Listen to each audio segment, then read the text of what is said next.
That's right. Yeah. I thought this was going to be a much different podcast. Hey, a win is a win. Hey, nah, it is. It's not. Win is a win. Win is a They're win. not- Get the brooms out, baby. A win's a win. By a couple months, we won't say, "Oh, UNC almost lost won the last game." It's not. They got swept 3-0. Yeah, Duke almost won in 2022. Nobody says that Almost. shit though. Nobody says that shit. That's a good point. Yeah, almost wins. You know, they say almost only counts in horseshoes and hand grenades. Isn't that what they say? Dude, that was crazy. That was a tale of two halves. Oh my God, took a lot of life out of me. This beer is very much worthy of me right now. I feel like I just played those 40 minutes of watching the last 20. That was crazy. What beer you got? What is that? Pernicious. So it's pretty strong, but I need the IPA to get me going. Yeah, where's Pernicious? What's that? It's a sweet. I don't know. It's an IPA. It says West Coast style IPA. So out your way, I guess. What's the brewery? Sweetwater. Oh, I know Sweetwater. They're they probably collabed on that with somebody else. Would be my guess. But it's solid. It's a much needed for after this. Yeah, I've got the Made West Hazy IPA. Unfortunately, I am not a beer guy, so I do not even know what you guys are talking about. Well, you're missing out. You are. You should get missing out, baby. Jesus Christ. Let's let people get in a little bit. I'm just everybody in on YouTube. Oh, I'm excited. I've got two big rants to go on. I'm excited. I'm saving them for once we've done the. We got Russ a little.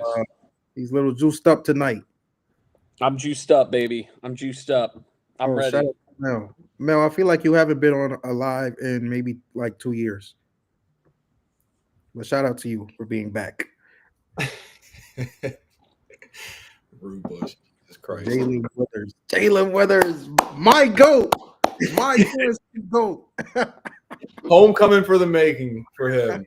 God, I tell you what, RJ Davis only 8 points too. I mean, like that's he was sad way to go out, brother.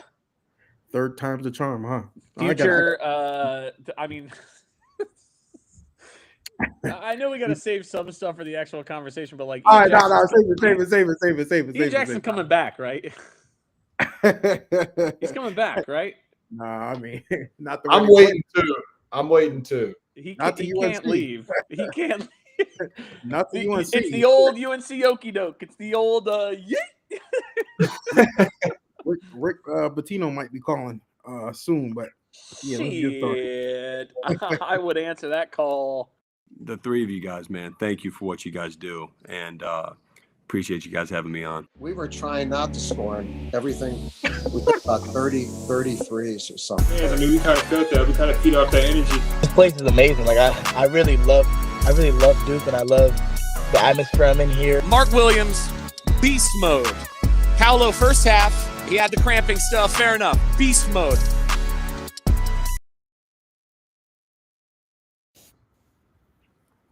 everybody breathe. Ooh. It was ugly, but we got it done. We got it done without Cooper, without Maliq, Pat and Gungba, masterclass. Oh man, we got a lot to talk about. Jalen Withers. Everyone in the chat, let me get the clapping emojis for Jalen Withers. UNC GOAT. UNC GOAT. Fellas, got my boy Russ, my boy JMann here. Fellas, how y'all feeling, man, after that one? Russ, I'll you take it. Man, so I've got two things to say here, all right? First of all, people who listen to this show know that I'm a man of science. You know, I'm a man of numbers. But I'm a man who believes deeply in the power of mojo, you know? So I was getting home a little late from working. It was about 15 minutes late. I saw Duke had a lead. I said, okay, I'm not going to turn it on because we got some positive momentum going, and then the lead kept growing and growing and growing. And at halftime, it was really big. And I was like, man, I might just not get to watch this game. I might just not get to watch. And so I said, I told my friends who were inundating me with texts, I was like, I'm not watching. I'm calling the power of mojo here. And if the game gets down to like single digits, right, then I'm going to turn it on because I'm going to have to shift it back, right? I got to shift the mojo back if it starts shifting the other direction. And so I didn't notice that it had fully gone that way. I was, putting together dinner and what have you until, I think Seth Trimble was shooting to make it a 4-point game, something like this. But because it happened real fast, it happened like there was a couple of fouls, a couple of free throws, and a couple of, like, in looking back at it. And I was like, God damn, all right. So I'm not saying that me tuning in is why Jalen Withers stepped into that lane. But I'm not saying that it's not why he stepped into that lane. This guy. Right? I taped it. So basically, long and short of it is I didn't really watch. I've got it taped. I'm really excited to watch the first half, and then I just will never watch the second half. That feels appropriate. But, the second thing that I wanted to say here, more than anything else, outside of praising the resiliency of the boys and, even, when it's going to be really, really hard to win close games like this when the other teams got momentum going their way, when the guy you look to stop that momentum is sitting on the bench with a hurt ankle, right? Like it's got to be really, really hard. Yeah. The second thing that I would say is, job's not finished. Job's not finished. I tweeted yesterday. I was like, well, I guess we're going to have to win the ACC tournament without him. And here we go. We got a team, a dangerous team solely because they're our rivals, right? They're not really a tournament team. They might make the tournament, they might sneak in, but they're not a tournament team, right? Like in terms of their quality, they're just not. We should still be able to beat a team like this. But of course, when the bubble team in question is your rival, you throw out the record book, right? You throw it all out because it's always going to be crazy. I had so many people, I tweeted at some point that like I'm never comfortable when playing UNC, and so many people at halftime tweeted me and were like, yeah, I'm not comfortable still. I'm just not comfortable. Like until the clock is at 0, I do not care. I'm not going to have a good time, bro. And that's more or less how I feel. But, it's a bubble team. We beat a bubble team without our best player, without our best 2 defenders, right? But the job's not finished. I'm excited to see who we're going to end up playing. The sweep is fun. I'm going to enjoy the sweep, but at the end of the day, we expect a sweep when we're this good and they're not good. It doesn't matter how we get to the sweep. We get to the sweep, and then we move on and we go to bigger and better things, right? ACC title, that's the next move. I'm going to enjoy this. I'm going to enjoy this sweep for the next 2 hours, and then I'm going to look ahead to the game that is going to be against a team that's actually good, and then we're going to see about what we can possibly do to beat a team that's actually good without the National Player of the Year and without the 2 best defenders that we have on the roster. But we did it.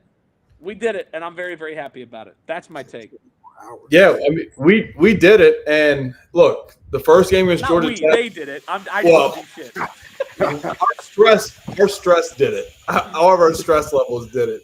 But like with the first half against Georgia Tech was a terrible first half. Turned it on second half, and then against UNC, great first half, not a great second half. So I think Duke's just saving 2 full halves for tomorrow. That's my take out of everything. It's a bad first half against Georgia Tech, not a good second half against UNC. Now let's play a good 40 minutes, complete 40 minutes against Clemson or Louisville. But look, Duke won without Cooper Flagg and Maliq Brown, but obviously without the National Player of the Year on the floor during this run that UNC had. And I tweeted about it. Like, Duke has not been good all year with end of first half situations and late game situations. So thank you, Jalen Withers, for the free throw line infraction. But shout out Knueppel hitting those 2 free throws after Proctor missed the front end of the 1-and-1, because that was dicey. That was very dicey. But I'm proud of them for look. This team has battled like. Everybody looks at Duke's record and they look at the ACC and they haven't played anybody. That's fine. But the one thing Duke has had, they've battled adversity all year. Shire didn't coach at SMU. Mason Gillis missed games because he was sick. Malik Brown's been in and out of the lineup due to injury. Cooper Flagg's now hurt. Caleb Foster started the year. Then he was a DNP and a 40-point win. Now he's playing big minutes, which we're going to talk about. Like this team has battled adversity. And Jay Lucas just left after Saturday, the guy that was the defensive coordinator for this team. So this team has battled through adversity early in the year in close losses against Kentucky and Kansas, and now losing your star player that, ESPN covered every millisecond of the game. Cooper Flagg was out. But proud of Duke winning 3-0 against UNC in a season is phenomenal and something that we can brag about. Also, before the Withers thing, ball don't lie on that last set of free throws too, right? Like, that was not a foul. I'm never one to sit and point fingers at the refs. That was not a foul. I understand that there were a lot of media people also saying that the foul calls and some of the calls, obviously there was a missed goaltend. There was a lot of shenanigans going on, right? But I'm never one to be that. But at the end of the day, ball don't lie, right? He stepped into that lane. That was the karma, as some might call it in the Twitter sphere. It breaks down that way sometimes. Yeah, Wait. I mean, go ahead, Zion. Nah, go ahead. Oh, I was just going to say, I agree. I mean, the foul count was like 14 or 15 to 7 or 8 in the second half. Common fouled out. Sion had 4. And I tweeted about it too. Sion is like LeBron James he cannot get any fouls when he goes to the rim. It's because they're like, This guy is muscular. We're not going to give him these foul calls. But then you call him on 2 fouls the other way when he's jumping vertical just like UNC did. And I'm not calling out just for the UNC game. It's been all year. Sion James cannot get a call when he's finishing around the rim. And that's bullshit. I know he's strong as hell, but you got to reward his strength by finishing through contact and giving him an and one. Yeah. He's too yoked. That's the problem. Yes. There was definitely a disparity in calls, and that's not. I know people will take that as, oh, you're just complaining because you guys collapsed. Like there was actually it wasn't being called evenly in the second half. Sure, UNC was getting to the rim at will. Like, don't get me wrong, but I thought Duke walled up on a lot of those contests. But it happened, and I won't harp too much on that second half because I do think Duke took their foot off the gas. As cliche as it sounds, it did feel like that whole second half they were trying to milk the clock. Like, it felt like by the 13-minute mark at some point, like UNC started to pick up momentum, and it felt like Duke's just we'll just drain out these possessions, and they can't score enough to get back into this game. But that first half was special though. That first half was special. The defensive intensity, special. The ball movement, Caleb Foster, Pat and Ngongba. Listen, the most important thing tonight, I feel like, was Duke unlocked Pat and Ngongba. That kid is a beast. that kid is a beast, and he plays with some fire too. I think that that little slap to the face triggered something in him because that kid played with some fire tonight, played with some attitude. He was getting under Elliot Cadeau's skin. Number one, Elliot Cadeau, he's a punk. Sorry, he's a punk. I like Ian Jackson. I like Drake Powell. They're good players. RJ Davis, I don't even mind. He's from New York. Elliot Cadeau's a punk. but probably won't have to worry about him next year. Yeah. He unless UNC, decides to, forgive him and bring him back. But I think that relationship looks to be over. But I thought, it was just about getting a win. At the end of the day, in 2 years, 5 years, 10 years, we're not going to look back at this 3-0, series against UNC and say, oh, the last game though they almost blew it because of weather. Nope, it was two butt whippings and a win without Cooper Flagg and Maliq Brown. That's the only way we're gonna categorize it down the road. So kudos to the guys for pulling it out. Obviously, like Russ said, the job's not finished. But I have a different sentiment. Honestly, like if they lose tomorrow, it happens. It happens. But I'm not gonna sulk over it. This one was more important just for the rivalry itself and what was on the line for UNC. But hey, it's a win. At the end of the day, it's a win, and the boys got it done shorthanded.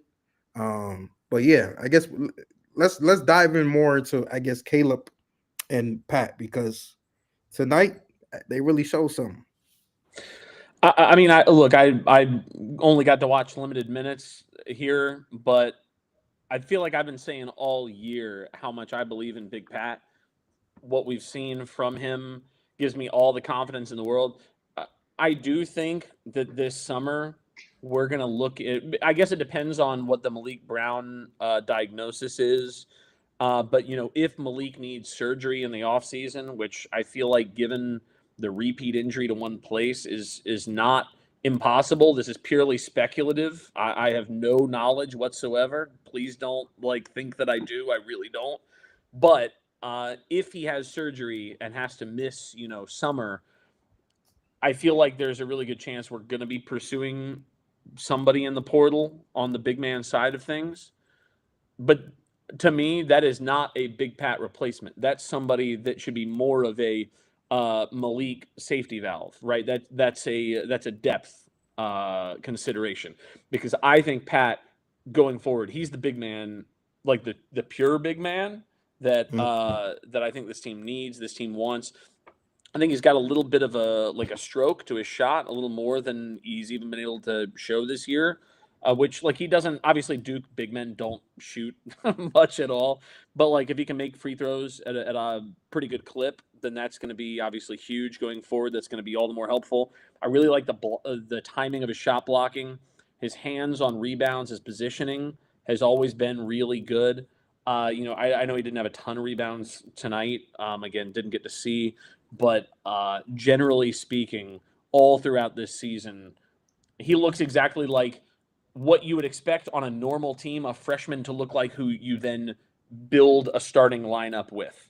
And I would really love to see Duke do that next year, even with Maliq, the two of them splitting time, and then Pat, going forward.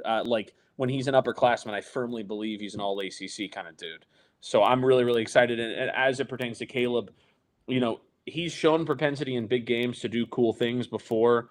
Again, I didn't get to see his big stuff tonight, but I don't know that it changes necessarily what is going to happen this offseason with Caleb, but I'm really excited that he's getting these opportunities, and I'm excited that he's getting to reel it in. How do we get to the offseason talking about Caleb in the offseason? No, I'm just because I've seen a number of people who have tweeted me hey, maybe that's it. Forget the off. That's what I'm saying. Forget the off season for a bit, right? I don't think you should be thinking about what's going on now as does it change what people have been saying about what might happen in the off season. Forget that for the moment. For now, he's playing nice basketball. He's stepping up in big moments when Duke really needs him, which is what we want. And it's just great for his confidence going forward into the rest of his career. Yeah, I mean, Caleb, to get you up to speed, Russ, about the first half, there was a moment where Gongba just rips the ball away from Withers. Zion clipped it and posted on Twitter, but Withers goes right into Gongba's chest, and he just grabs it from him. They call it a travel because he lands and falls on his tail, but it was a great play by Gongba, and he was phenomenal. But Caleb Foster in the first half, man, Zion, I think he really set the tone. He had, 6 points, 3 rebounds, assists, and 2 steals, but one of those steals was a pick 6 during that massive run Duke had, and he played okay in the second half. He had that 3 blocked by Cadeau, and I think he threw a turnover trying to throw a lob or a pass to Gongba while UNC's making a run. But that's going to happen. That's just kind of how he is. He's a little Jekyll and Hyde, but when he's going, like that first half, that was peak Caleb Foster. Those 6 points and those 2 steals, the instant impact on defense. Like he had RJ Davis dribble the ball off his leg going out of bounds. Like Caleb Foster, when we talk about Maliq Brown's, like his identity is defense. I think when Caleb Foster is locked in defensively, you see his confidence elevate within himself to where his offense starts playing better on the other end. And that's what I'm happy about seeing with Caleb Foster in a big game of the third round with Duke and UNC. And then back to Ngongba, 12 points. Look, he's going to be a little defensive liability. He's going to be a little slow. I mean, I even tweeted about it. Shire said at the beginning of the year that he was not supposed to be playing meaningful minutes. He was recovering from his foot injury in high school, and it was going to be Common and Maliq Brown and whoever else at the 5 with Ngongba playing against like Wofford and George Mason and those type of contests. And here he is playing 16 minutes and having 12 points and catching some lobs when Duke needed him down the stretch in the second half. And the ceiling's the roof for his potential at Ngongba's, and I'm excited for Ngongba, but I want to know your take on Caleb Foster. Yeah, I thought by the way, y'all, Russ, he said he had to go feed his kid. That was already known beforehand. Yes, so he had to drop. But yeah, Caleb, impressive tonight. Like you said, the second half I won't really blame. I feel like Duke was playing with their butt cheeks clenched. Pause. Like that's just what it was. Like I feel like the whole team was kind of in the shock when they started to get punched in the mouth. Then obviously, like I said, they were milking the clock a lot as well. But yeah, I think he gave us great minutes. I thought he was great on the defensive end, like you said. He's actually been really good. I mean, I guess it was 2 games against UNC where he's been really good defensively. And he's been active and playing with passion, energy. But honestly, that's just what we need from him. Like, no one is asking him to be the 15-point per game scorer that people were projecting. I mean, even myself was projecting before the season. He just has to be scrappy, make the right play, be able to run the offense, allow our star players to be off the ball more. Occasionally drive, make a play. Like, his role is simplified, and he can excel in that role. And I think tonight he showed it in that first half.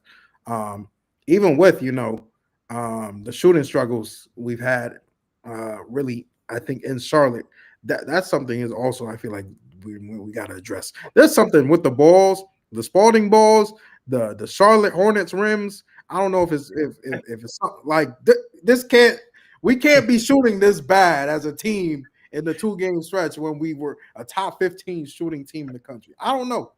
I mean, to your point, UNC could not buy a 3-pointer either. Cadeau is the only one that hit a 3 for him. He hit 3 of them. I mean, go figure. The worst shooter on the floor hits 3 threes, but they couldn't shoot either. And it's the rims, it's the Spalding balls. I mean, Duke played with the Spalding balls against Kansas and Kentucky too. So I think it's like an NBA arena thing that they play with Spalding, and they don't have like.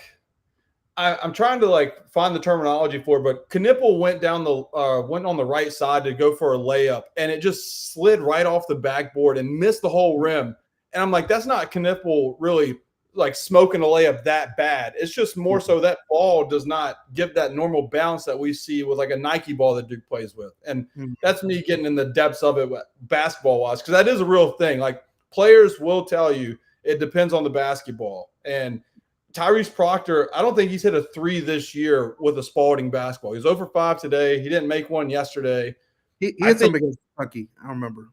Yeah, okay. So the Kentucky game. But I would say he's still shooting 25% from 3 with a Spalding ball, where on the year he's shooting 40. And the only guy it doesn't affect, even though he didn't score a field goal today, was Isaiah yesterday against Georgia Tech. And that's what it needed. But it's something with the basketballs in the Spectrum Center itself. I need to break in and put sage all through the concourse, all through the arena. I'm tired of watching my favorite teams and just seeing the young potential getting hurt on the floor. It is insane to me. Like I said, I tweeted LaMelo Ball. Obviously, I'm a Hornets fan, but Brandon Miller, all those guys, Mark Williams. And now you see Maliq Brown and Cooper Flagg go down, and then Dylan Hunter for Clemson broke his hand. RJ Davis rolled his ankle twice yesterday and stayed in the game. It's just I don't know what's going on in the Spectrum Center. I think we need to blow it up and just move over the Charlotte Hornets somewhere else. Yeah, take this tournament back to Greensboro, man. Enough. No more of this because like there's some bad juju here, man. Bad juju. But no, I think the even as yourself, you are a former hooper. By the way, JMann can really hoop. I heard from our friend Connor O'Neill that JMann is a hooper. So if he's telling you the Spalding balls matter, they matter. They do. Because it's been bad. It's been bad all around. Kind of had me worried too a bit today because I thought if UNC hit a couple threes in that second half, I thought that those 7-point, 8-point leads were gonna dwindle faster than they actually did. But yeah, I think overall, back to I guess the to wrap up the two key guys, Caleb and Pat. I mean, that this is big going forward for Duke. Even if you get Cooper back, the confidence you'll have to throw Pat and Gongba in a tight March Madness game is through the roof now. Even now, if Kaman struggles early, I think Shire will pull him now, even the same way he pulls him for Maliq, he'll pull him for Pat, based off of what we saw tonight. But yeah, offensively, Pat just brings a lot to the way more to the table, I think, than Kaman. Even I saw today, Drake Powell's matched up against him, and they force fed him in the post because they knew it was an automatic bucket. I was like, Duke hasn't done that once with Kaman if there's a mismatch in the post. So I'm excited to see him grow, and obviously he'll be really special for us in the years to come. But yeah, man, shout out to the role players tonight. But I do got a question for you. Defensively, do you feel, number one, we were playing more drop coverage tonight, surprise. But do you feel like Duke should have played zone in that second half?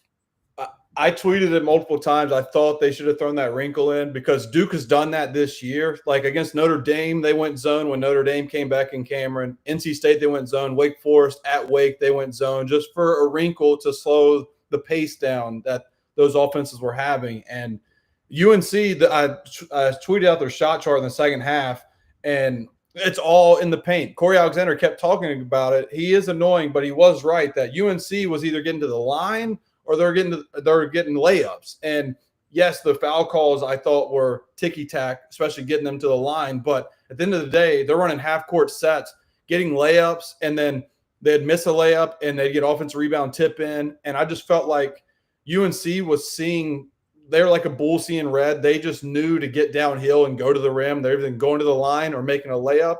And I would have liked to see zone just because UNC was so bad shooting the three that like a Seth Trimble or Drake Powell catches it in the corner or the slot and make them shoot a long, tough one. And that's luckily Duke still won. But I think if Duke would have went zone, say when they were up 10, they cut it to 10 the second time, when UNC did, if they would have went zone, it would have slowed the game down because, like you've said, Duke really kind of like milked the clock in the second half. And strategically, I'm going to say it in my film breakdown too, if I can clip them, is when UNC scored, Mason Gillis is a vet of taking his sweet-ass time of throwing the ball in. He walked over there. Yeah. He surveyed the floor. The ref would have to like tap him to grab the ball, and then he'd kick it around and then pick it up and waste 5-6 seconds and then roll it. And that's a vet move, and that's great because those seconds matter. Clearly, we won the game by 3? And at the end of the day, though, I think if you're that worried about the clock management, go zone and get a team that loves to get downhill out of rhythm. And luckily, though, Duke won. But to answer your question, yeah, I would have liked to see a zone for like 3 possessions. Yeah. And what were your thoughts on the drop coverage tonight? I thought it was okay. Like it's weird because Duke's trying to go over the ball screen with Cadeau, and I get it because normally a shooter you want to go over, and when you think of Cadeau, you want to go under. But the reason he doesn't go under is because you don't want the screener as the big man to seal off that guard going under and just drive him to the rim for a post up. So they're going over strategically. I just thought Common and Pat were just a little slow on their initial hedge. Like once the drop coverage happened and the guard attacked them, I felt like they were indecisive of whether to show or drop. And whichever decision they made, UNC capitalized on that decision they made. And so I got to look back at the film when I rewatch it for the film breakdown. Maybe the help side could have been better too. Like maybe we could have crowded the driving lanes a little bit better since UNC wasn't making threes. So I think it's a team defensive thing that Shire's going to look at because UNC scored 47 points in the second half. And I think that's something that Shire – I feel comfortable saying Shire will not allow that to happen again for the rest of March. Yeah. I mean, I do feel like the help side was lacking also because Cooper obviously is a guy that can help in that instance. But yeah, I mean, I was surprised to even see us because did we play drop covers in the second game? A little.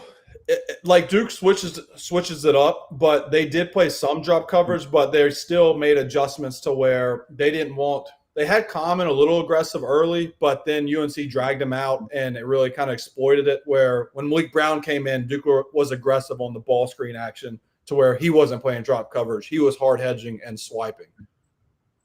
Yeah. And that's what we missed. That's what we missed. Like when we talk about Maliq Brown, you and I and all the Duke fans, that is what Maliq Brown, his impact is right there. Yeah, he hit those 2 threes in the Dean Dome, but him being aggressive on ball screens to where he can make a guard uncomfortable by swiping and then getting back is what makes him so special. And that's something that Duke clearly misses and will miss.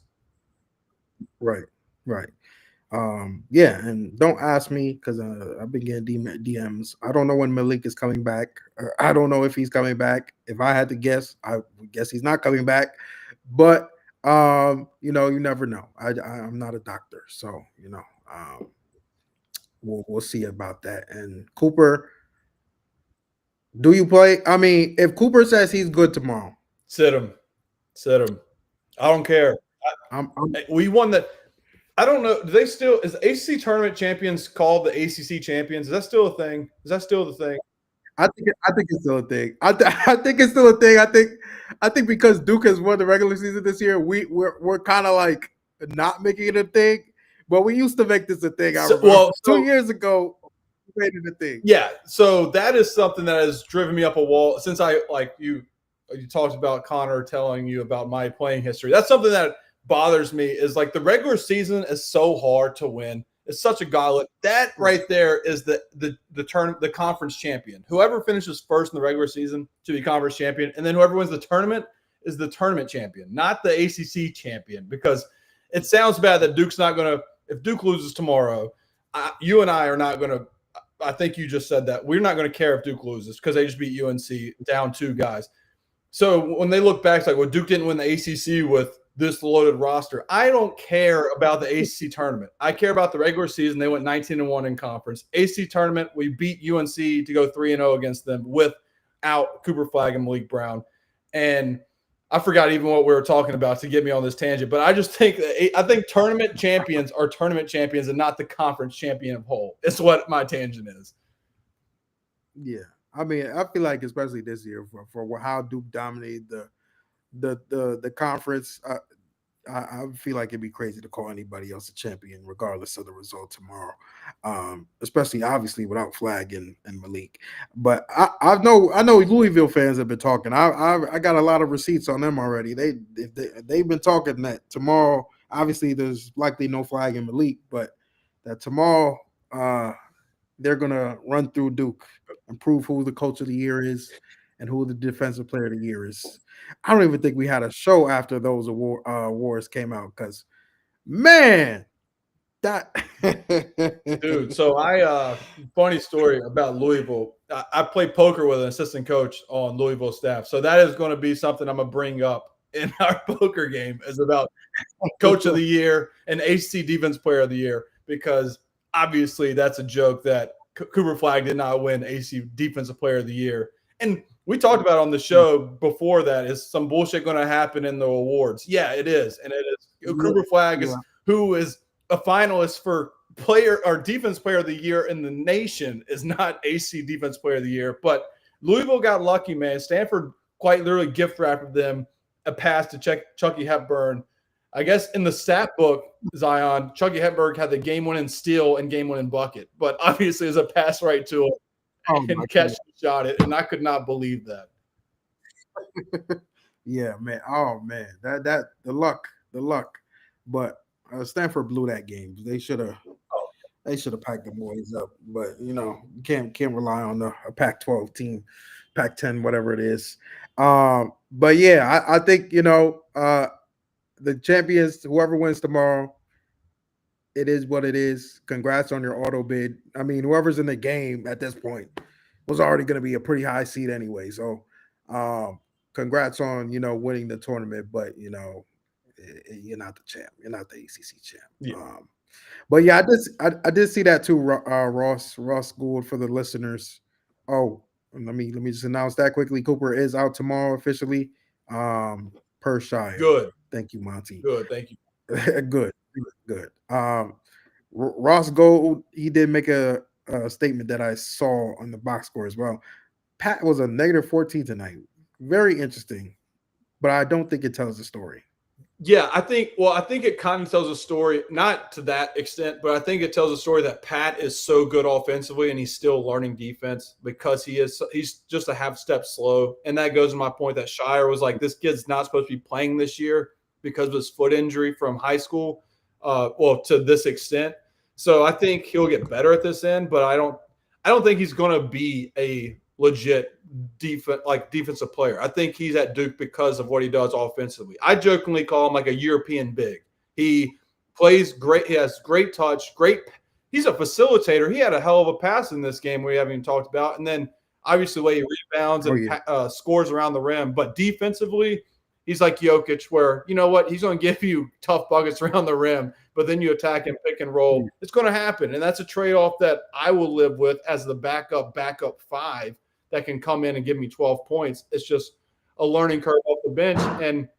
But to talk about that for a minute, Common was plus 17, and he was terrible against UNC last week. And for him to step up and have 13 and 9 and being plus 17, he still frustrates me, man, with it feels like the ball is always just ricocheting off his hands when he should grab it in certain occasions. But him playing those many minutes, he fouled out, but he had 13 and 9, 13 and 7, something like that, and plus 17. Very good bounce back game for him, knowing that he had to have an A game with Maliq Brown out. Yeah, and I thought, I mean, he struggled early. Early game, he was struggling this game. And I said it during the game. I think Pat's play actually might have ignited him because the stretch at the end of the first half, Kaman was playing like a grown man. He was playing like a grown man, grabbing rebounds, contesting. Obviously the lobs to the rim. I think him and Khan now, that connection is they got it locked down. And I think people don't realize. People were saying in the beginning of the season, oh, Kaman doesn't have any hands. He can't catch lobs. I think people don't realize, with guards and big men, it takes a while for them to build that chemistry with throwing lobs and catching lobs and timing. And especially, a guy like him who is new to basketball, he's got it down pat. Now, you throw the lob to him, he's catching it, he's dunking it. But yeah, I think people just realize, it takes time to form that. But Kaman was great tonight. I think I still want him to be a little bit more physical, but he is 18. Lubin should not, as grown and strong as Lubin might be, the size difference, you should still not be getting bullied around like that.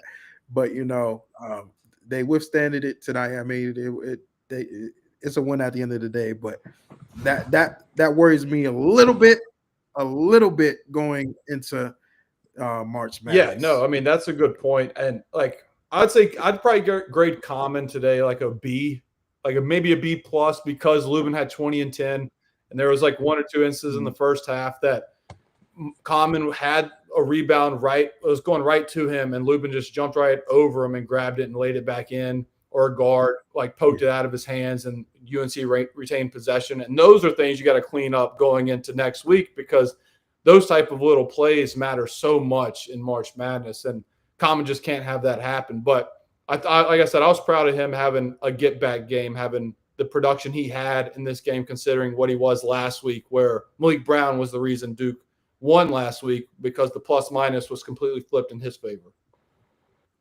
Yeah, for sure. We got Russ. Yeah. Back. Welcome back. What I Russ. miss? Had the baby. We just been talking about Duke, the guys who have stepped up tonight. Caleb, Pats, come on, and obviously, we did cover a take that you addressed yesterday. The conference champion versus regular season champion So debate. stupid. You have words.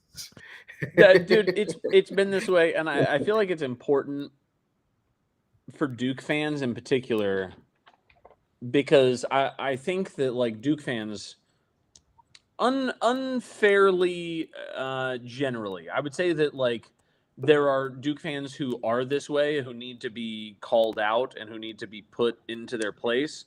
But Duke fans kind of get the reputation of you're a Duke fan and a Yankees fan and a Patriots fan and a Golden State Warriors fan and whoever the front running place is, right? And so I feel like a lot of that reputation is built upon the fact that there was a long stretch of ACC play in the last 10 to 15 years where Duke didn't win the ACC regular season, right? Virginia did, UNC did, stuff like this. But Duke won the ACC conference tournament.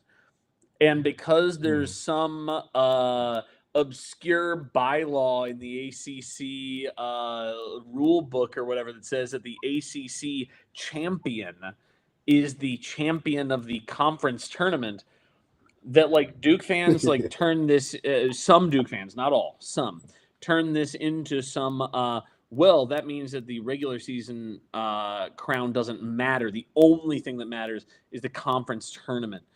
And I think that's malarkey. I think that is straight up always bad and always stupid. And I saw a lot of people saying this year now, because Cooper went down, like, well, maybe the conference tournament doesn't matter because we won the regular season tournament. It's like, dude, you got to choose a side, though. You got to choose a side. I'm firmly on the side of the regular season title matters more, because the regular season title is what affects your seeding in the NCAA tournament, which is legitimately the only thing that matters. And the conference tournament is a nice banner to hang, but is not like no other conference views the conference tournament as more important than the regular season title. No other conference, none. Right. So when I started to see that, it made me lose my mind a little bit. I was already annoyed because the injuries to Duke, but then when it's injuries to Duke and you're seeing bad takes thrown out there, then it's a spiral, right? Then it's a straight up spiral. So. Oh man! I saw you went off. I won't address the account you responded to. It was the Barstool yesterday. account. They're generally friendly with me, but they said something that they're friendly with me. They said something that was stupid. I told them it was stupid. They tweeted again about how a lot of people thought what they were saying was stupid, but maybe it's not that stupid. And then I replied to them again, and I said, yes, it is in fact stupid. And, you're allowed to disagree with other Duke fans as long as they're not belligerent or insane or stupid to you. I vehemently disagree with that take. That whatever college student is running that account right now is totally allowed to have that. Free country. All right. Let's get to Duke trolling RJ Davis. Let me see what it was. My guy, hey, if y'all didn't know, this is my roommate, so we got that connection, especially on that loud. Hey, though, third time's a charm. No cap. Well, that's Isaiah. That's pure Isaiah, man. I love him so much. I love him so much, dude. He is the ultimate dude when it comes to this. He talks and talks and talks. And it's been a minute since we had a really elite talker on, like, who was the last really good talker for Duke? You know what I mean? I don't even know who really talks. That's what I'm saying. Like, how Quinn- long has it been since Duke has had a dude that would woof like that? You know what I mean? Like, Quinn, I guess is Quinn. I Count? mean, it had to be somebody on Zion. Like, was Barrett a guy that talked? He was more serious. he talked. He was. Yeah, he talked to himself a lot. Yeah. I feel like there has to be somebody we're missing in this, but there probably just wasn't a dude that we were like, you're a future pro that was woofing. Generally, like, I feel like a guy who's woofing is usually a guy who's not a future pro. You know what I mean? But yeah. I'm gonna look back. I'm gonna look back at the because I want to figure this out because this. Oh, Theo John is a good one. Theo's Yeah, pretty good. Theo Theo's John. good. Theo's a good. He's Theo's a good answer. And I was gonna say it's whoever it is who's probably a big man. I do feel like just because big men are out there, like Theo's got that good thing of he's kind of like, and I say this with all due respect, you know, he's got like goonish tendencies. You know what I mean? Like Duke.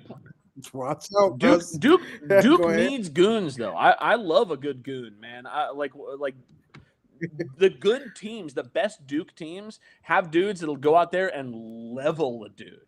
Like, you need guys who will go out there and level a guy and then stare them down and say, yeah, you're not fouling our star anymore. And then like running back down, right? Like, we need guys like that. Like, our best teams have goons on them.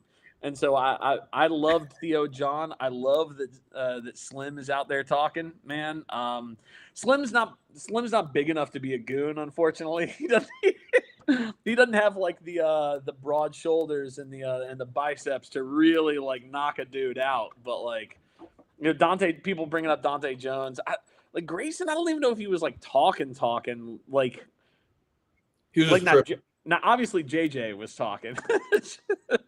JJ is an elite talker. Like, honestly, Slim, if he comes back, might have a chance at being like the best talker since JJ. I think he's got that possibility, that potential, and I love that for him, and I love that for us. So, if Sion James had Isaiah Evans's mouth, he would be the most feared man in college basketball because you could not approach him at any argument ever. If Sion had Slim's mouth, he would have gotten kicked out of a few games already, probably. Like, you know, because because of the way that he gets officiated, he'd be woofing at those refs so bad. You know what I mean? Yeah. I think got me crying, bro. He's so funny. He's so funny.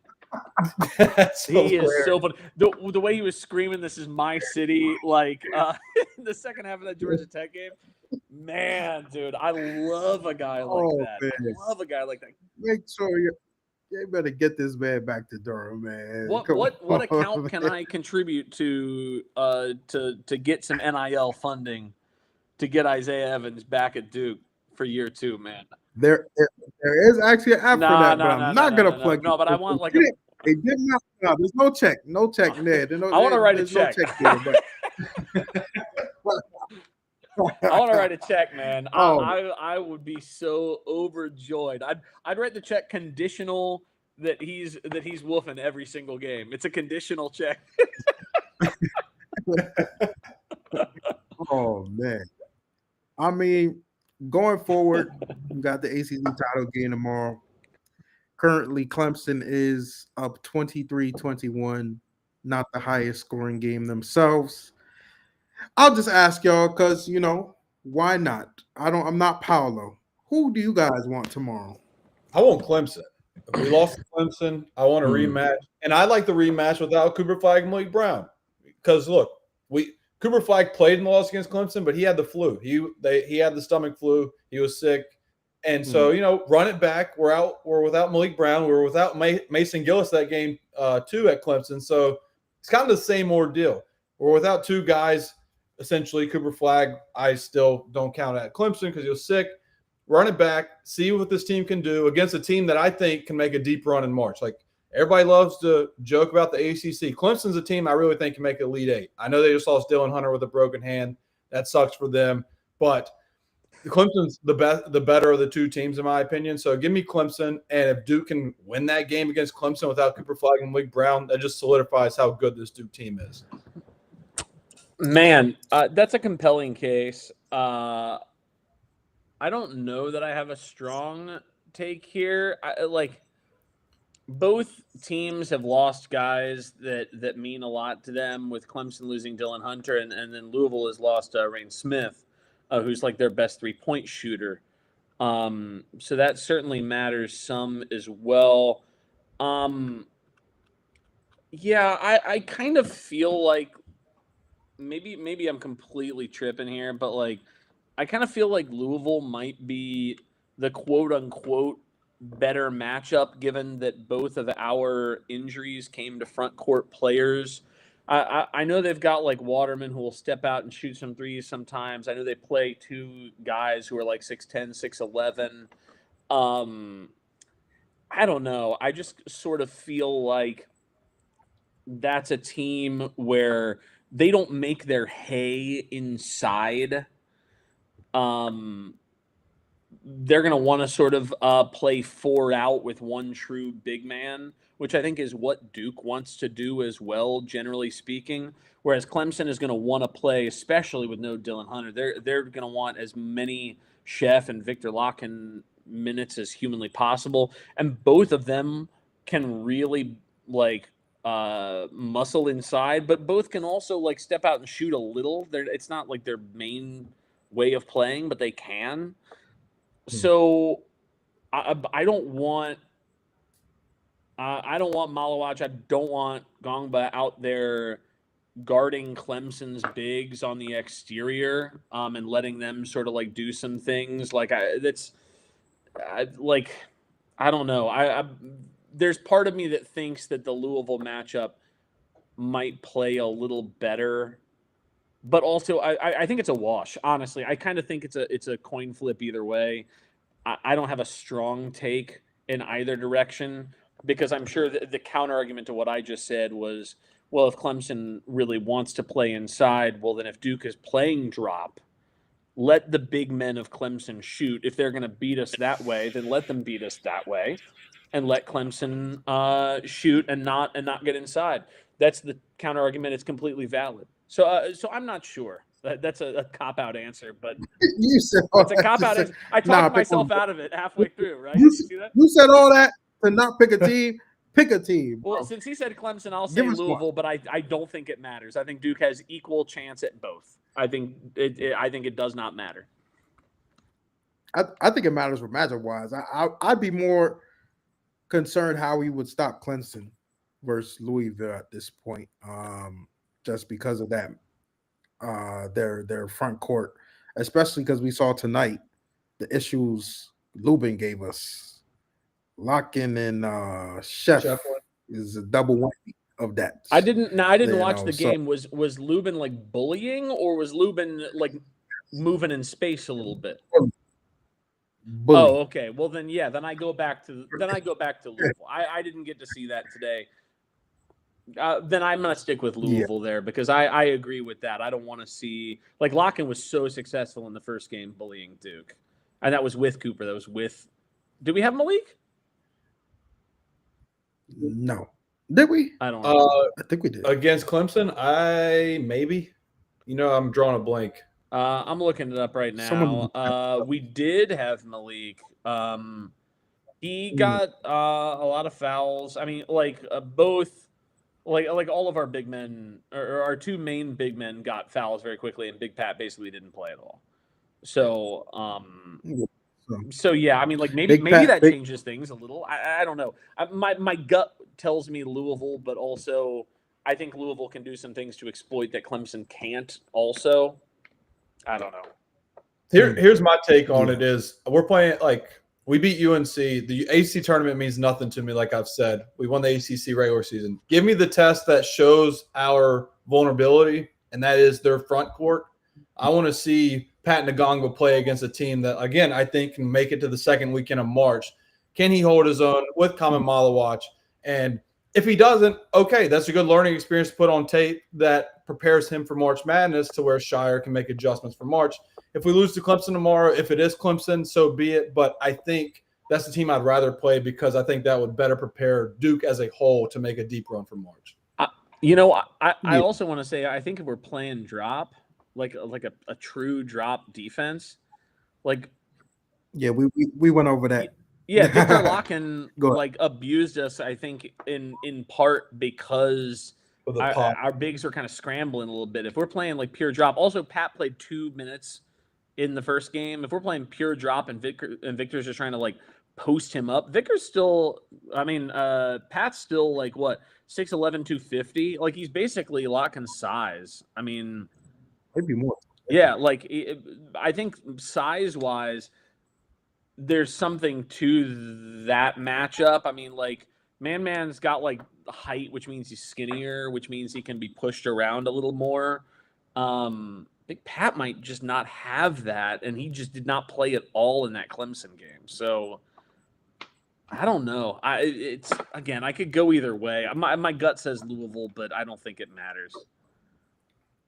Yeah, I mean, I want to see Pat Gomber versus Christian Reeves. I want to see that matchup, actually. I forgot about that. If Christian Reeves plays more than 4 minutes, then we are toast.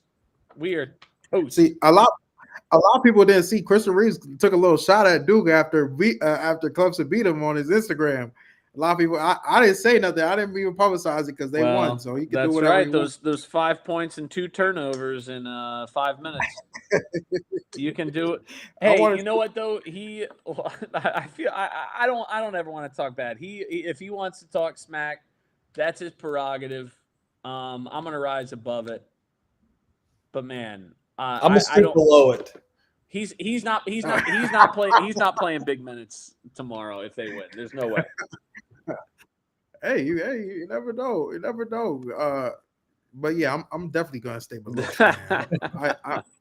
I might even delete a tweet tonight that I tweeted that I feel like I was a little off the edge today at the end of that game. Maybe the Jalen Withers tweet. I kind of feel bad now because he was crying, but he has grown though. He's like 25, so he's not like an 18-year-old kid, bro. We like the same age, bro. So you'll be yeah, right. Yeah. If you can rent a car, you're not crying, dude. if it was an 18-year-old, maybe I'll be like, yeah, bro. That's like, yeah. I mean, and you know what? Let me take it back. He started his career. He played a while at Louisville when they sucked, right? Like when they were really bad. So like. Look, I feel it's not his fault. I mean, it's his fault in the sense that he did it, but in terms of the basketball gods, it wasn't a foul. So like something was gonna, a ball don't lie was gonna happen at some point that was gonna right the wrong that was done there. You know what I mean? Yeah. They didn't deserve to be at the line, so you know it is what it's not your fault, Jalen. It's not your fault. Goodwill Hunting. Can y'all talk about this because I've seen so many. I've seen so many comments in my mentions that said the last 2 games. I saw somebody like smack talking Tyrese Proctor as if they completely forgot how well Tyrese played in Chapel Hill. Like, I think that I'm thinking. We kind of did talk about just like the shooting woes. I think that's been the concern with the guards more than anything. I mean, there has been turnovers though, so I won't say that. Like, the past 2 games, I don't know how, last game, but tonight they had 13 turnovers, really from Kon. But Kon was really playing it Morty on the ball more. Obviously with Cooper out. Yeah, we didn't turn it over much against Georgia Tech. Shooting, I feel like is the issue with Tyrese more than Spalding. I'm telling you. I agree. I heard you saying that because while I was feeding the boy, I heard you talking about it.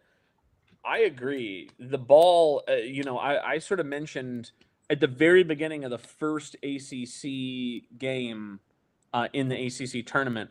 I was like, man, these rims feel tough, dude. These rims feel tough, and I don't know that it's just the rim. Like it could be a combination of things. It could be the ball plus the rim, but like there's something going on because we're seeing a lot of guys outside of like McNeely from Virginia. I've seen a lot of dudes who normally make threes who were not making them. And certainly in that Georgia Tech game, I didn't get to watch much today, but like certainly in that Georgia Tech game, we had a lot of clean looks at threes that just didn't fall. That just flat didn't fall.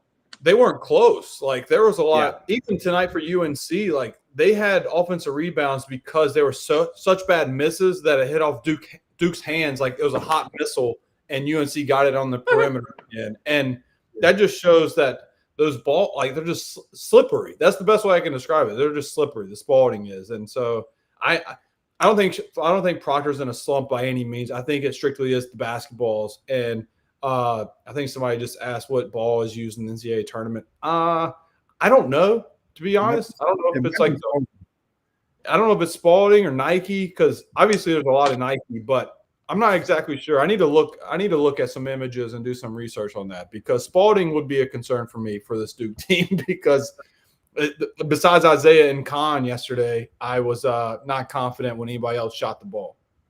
Apparently, according to Google, it might be Wilson. Okay, that's fine. Wilson's perfectly fine. That's very similar to Nike. Duke will be okay. And they should use. I mean, the Wilson is nice. The Wilson is like it's the wave. It's like a wave on the fingertips. I'm getting too deep in this, but Wilson's okay for Duke. Yeah. You know, like the Spalding has that thing where, like, if it, I feel like Spalding is more of when I see it used at the Y when I'm playing there. I've not played at JMann's level, but like when I see it playing at the Y and it's a Spalding ball, I feel like it's more likely that I'm gonna jam my finger. You know what I mean? Like I feel like it's a finger jamming kind of ball. Yeah, if it's a Wilson EVO, then we're cooking with peanut oil. I think there's a reason why. Like they're not going to use a ball that's sort of famously not great for like distance. No, they did last year. They did last year. Did they? They used the Spalding? I don't know if it was Spalding, but people were complaining about the basketball. Was it the ball or was the inflation level? They might have been brand new. It could have been the ball that was the inflation level because they were brand new. That shit matters. I'm telling you, like it is like it definitely matters. You need broken in basketballs. You don't need brand new ones. Brand new ones are like bricks, and those suck. They make you feel like JJ Redick would shoot 30% from three wide open with brand new basketballs. It truly matters. You need broken in basketballs. Yeah. So hopefully in March they're broken in basketballs and not brand new ones just out of the wrapper. I think to that point though, it's nice to imagine a world in which Duke's offensive attack is perhaps slightly more balanced than it generally has been throughout the year, where it's definitely skewed more towards 3-point attempts. Now, if they think that the ball is advantageous, then fire away, fire when ready, right? Like, but if I feel like when you're a shooter, you know after like 2 attempts, right? Like you have a very firm idea as to what kind of ball this is, what your confidence level is going to be with that ball. And I sort of felt like Kon displayed that in the last game, where he took a lot of threes sort of right out of the gate in the first half. And then we saw a lot more of that attacking the rim as the game progressed. And it was very effective for him, right? I mean, I feel like that's what you do at the park. When the rim is not kind to you, then you go inside, you shoot some layups. So, like, I don't know what the parks are like in Wisconsin, but clearly Kon knew what he was doing, right? So I don't know. I'm still very excited about the prospect of ideally, knock on wood, if Cooper can come back, what this team can be in terms of a very balanced offensive attack and a very versatile defensive attack as well. Apparently, Kevin Carter reported me or something. Because I tweeted his picture that was his profile picture. You got reported? Huh? He reported you? That's what people are saying. I don't know. I'm getting messages about it. But shit. Brother, you are a grown man, 50 years old, celebrating a kid getting hurt and then standing on it. You deserve whatever comes to you. I'm just telling you that. I mean, your tweet is still up, so. I mean, I'm not deleting it. People say I'm trying to kid into it. I'm not bringing his kid into it. Get some. He's gonna complain to Elon. He's gonna do some. Oh, brother, Elon's not responding to you, brother. he's going all the way to the White House about it. Zion, he's a terrible man. Oh man, but disgusting man posting pictures. It is what it is. We'll be back. We'll be back. They're gonna come all the way from North Carolina to over here. All right, man. Terrible deal. We got a game tomorrow, so we'll be back tomorrow night, and then obviously Sunday. So let's go rest up and enjoy. What time's the game tomorrow? Probably 9, 8, probably 8. I think I just saw it. I closed out of ESPN. I think it's 7:30. 7:30. I think 7:30 East. All right. Hey, I don't mind that. That's not bad. Okay. I'm trying to. I'm looking it up right now so that we can say it on the thing. So it's 8:30 East, 5:30 Pacific. Sorry, 8:30. Yeah, I'll take that. Not a problem in the slightest. Oh you like it because it's 5:30. Over here, it's like, damn. Like I got a lot of things I got to do Sunday, and this is going to be an emotional distress again for me. And we're going to hop on at like 11 o'clock, and I have so much stuff I need to do on my YouTube on Sunday. Hey, man. West Coast, best coast, man. That's why you got to make moves. Louisville up 5 at the half. Arizona up 8 at the half over Texas Tech. Look at that. That's pretty good for Duke's old resume.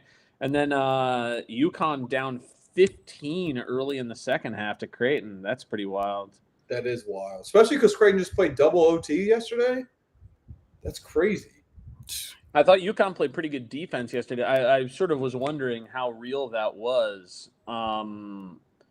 Maybe, there's still a lot of game left. It'll be interesting. I feel like, maybe this is a good question for JMann before the podcast ends. I know we want to wrap it up and move it along, but we know we're going to be a 1 seed. Are you watching any of these games with potential 8-9 seeds with any sort of interest in terms of sort of eyeballing whether who we might be staring down the barrel of? You know what I mean?